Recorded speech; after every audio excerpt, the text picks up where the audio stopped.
ہمیشہ ہر چیز ہر بات اللہ کو بتاؤ، اس سے دوستوں کی طرح بات کرو۔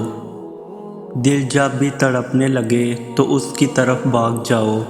جب سب کچھ ناممکن لگے تب اس سے ممکن ہونے کی دعا کرو۔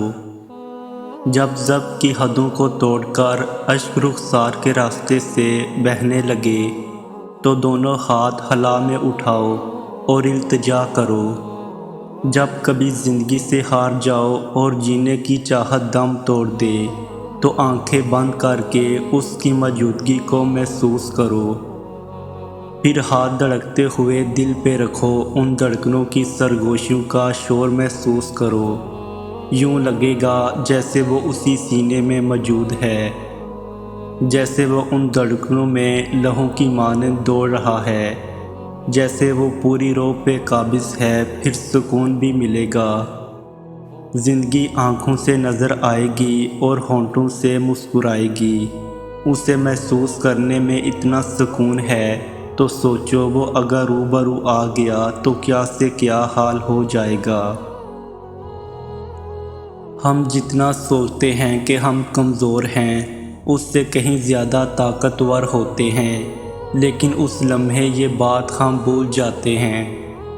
جب دل ہمارا وجود حادثات سے دوچار ہو جاتا ہے، ہمیں ایسا لگتا ہے جیسے ہم صبر کر رہے ہیں، لیکن ہم در حقیقت نصیب سے لڑ رہے ہوتے ہیں، اپنے ہی اندر خود سے لڑ رہے ہوتے ہیں، کیونکہ ہم انسان ہیں، نہ تو ہر وقت صبر کر سکتے ہیں، نہ مضبوط رہ سکتے ہیں۔ اور سب سے بڑا عیب ہم میں یہ ہے کہ جب ہم کوئی معاملہ ٹھیک نہیں کر پاتے تو اسے اللہ کے سپرد بھی نہیں کر پاتے۔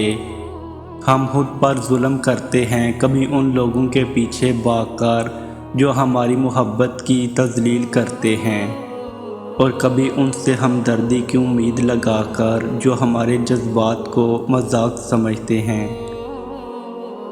دکھ سے نکلنا مشکل ضرور ہوتا ہے لیکن ناممکن نہیں۔ تمہیں ابھی ایسا لگ رہا ہوگا جیسے اب کبھی سنبھل نہیں پاؤ گے، جیسے ماضی کو کبھی بھلا نہیں پاؤ گے، مگر ایسا نہیں ہے۔ اگر ایسا ہوتا تو نہ تم اب زندہ ہوتے اور نہ ہی صبر آنے میں وقت تو لگتا ہے۔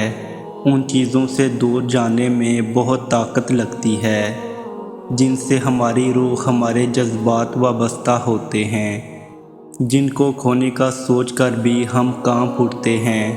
لیکن جب ہم اللہ پر یقین رکھ لیتے ہیں اور ہر چیز اللہ کے سپرد کر دیتے ہیں تو اللہ خود ہمیں ان حالات سے لڑنے کی ہمت دیتا ہے۔ اور جب ہمت آ جاتی ہے تب صبر بھی آ جاتا ہے۔ تو پھر کوشش کرو اور ان کے بغیر جی کر دکھاؤ جب کو لگتا ہے ان کے جانے سے تم مر گئے ہوگے۔ یہی تمہاری فتح ہے جب تم اللہ کی جیت جاؤ گے، اور اللہ عبادت سے نہیں طلب سے ملتا ہے، یقین سے ملتا ہے۔